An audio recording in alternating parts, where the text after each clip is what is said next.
Hello, I'm Colin McKay for the Music and History channel, and today I'm going to talk about the evolution of a song and kind of show you the process about how I write a song. That's right, it's a song I wrote today, yes, called Oasis in the Valley, and it's went through a couple of different permutations, and I'm going to explain that.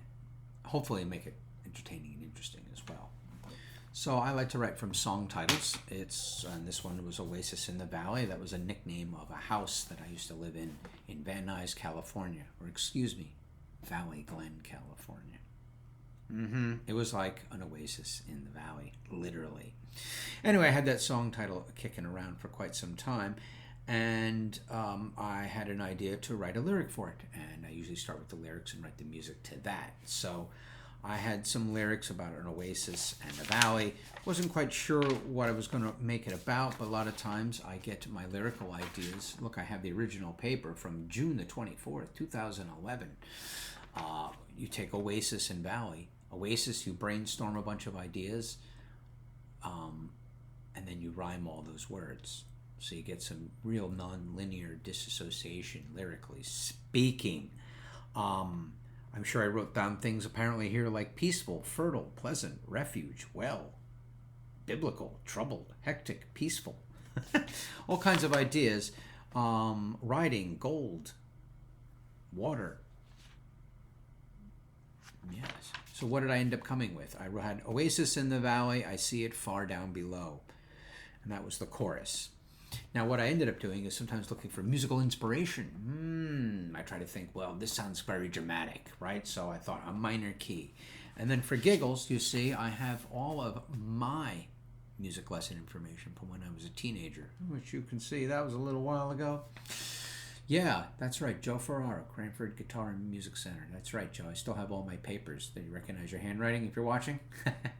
Yes, this is a study in G minor harmonics. So we have the scale, and we have chord progressions. And Joe would write down these chords and the scales, and he'd play the chords, I'd play the scale, switch back and forth, and then the next week, if I'd learned them properly enough, we would improvise around on these.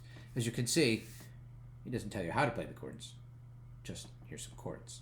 So I took this chord progression, the first two pages, the first two lines here, and I made up the chorus. G minor, D. G minor for a measure, and then 1, 2, 3, 4. So it's very intense. And then it was, there's an oasis in the valley, I see it far down below. Hey, and this is what I went with. Now from there, I tried to paint a picture, and I wrote dramatic things like, we ride in front of the morning sun, we come in peace, we harm no one, let our Appaloosas by. And then for that, you see, I used the second half of the music. Here, this G minor with a D and the F sharp, C minor, D.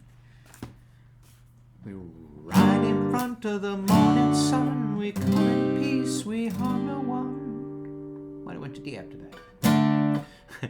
Let our Appaloosas by. So I was just following the chords, right? And picking out the melody from the scale. Anyway, I was pretty pleased with it. Dramatic, I thought. Yes. And then I would perform this song in coffee houses. This is like a dozen years ago. And the feedback was pretty clear. People hated it. They didn't really know what to make of it. It was too intense. I don't know. Maybe I'm not a minor key guy. I don't know. I didn't know. I recorded the song, put it up on the internet, and gave it to like a service where people, ReverbNation.com, where people listen to it and give you feedback, a couple of paragraphs actually. I went in the wrong category, pop. Yeah, that was a mistake. I didn't mean to do that. And anyway, the word came back, everybody hated it too. They couldn't tell if I was being serious. It sounded Russian, it sounded Mexican, and ultimately I sound like Jack Black, and it was not a compliment. Although I personally like Jack Black. But anyway. Right? And people talk about getting feedback in music and just saying things like, yeah, let the people, hear it and let it, and then you get feedback. But most of the time people point this out as a positive thing. In this case, it was definitely negative. So I thought, well, I love the title of the song. I could have said, who cares, and kept playing it. But that's not really what I'm trying to do. but I love the title. I said, maybe it needs to be in a major key. Maybe that's its problem. Wrong clothes. So, and too many intense words of militant or something, right? So I decided I needed to be inspired by something, a musical in a major key. And then I thought, it's a traveling song, it's a moving song. And Eastbound and Down by Jerry Reed popped into my head. Now, Eastbound and Down goes like this. You got G for 2 measures, 1, 2, 3, 4, 1, 2, 3, 4. A7 for 2 measures, and then F, C, D. So that's 1, 2, 3, 4, 1, 2, 3, 4, 1, 2, 3, 4, 5, 6, 7, 8. So eastbound and down, load it up and truck it. We gonna do what they say can be done. Yeah. So simply math, I just made it less. 1, 2, 3, 4, 1, 2, 3, 4. Skip the F and C. 1, 2, 3, 4. G, 2, 3, 4. That became my chorus. There's an oasis in the valley. It's where we gotta go. I thought I'll give it a little more sophistication.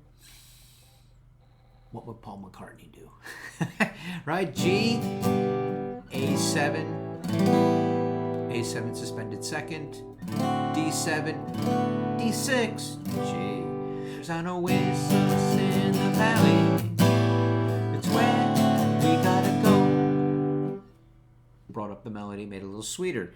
And then on the verse in Eastbound and Down, Jerry goes to the relative minor, E minor. Never mind them breaks. So I thought, well, I'll do the same thing, right? Well, we ride with the morning sun. We come in peace. We harm no one. I used the B7 there, right? So I'm just going E minor, A minor, B7. Pretty simple. But I did use the B7 suspended fourth that I learned from Tom Petty's You Don't Know How It Feels, or where to use it, because he used that chord. So again, a little more ambiguousness, a little more mystery. But now I played that version and recorded that song, and now it had the opposite effect. It was too pleasant. Oh, we're going to the Oasis. Hey! And it seemed like now there was no mystery. There was no dark cloud coming anywhere. What is the oasis in the valley, right? So then I thought, I didn't like that. So now I thought, my groove, my feel is best when it's a bit bluesy. So I can marry the mystery and give it some swagger and hope, all with a blues groove. And I thought, for some reason, I had kind of Tube Snake Boogie in mind.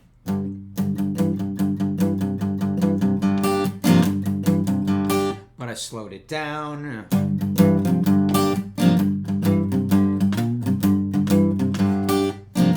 But then I began to fill up the chord.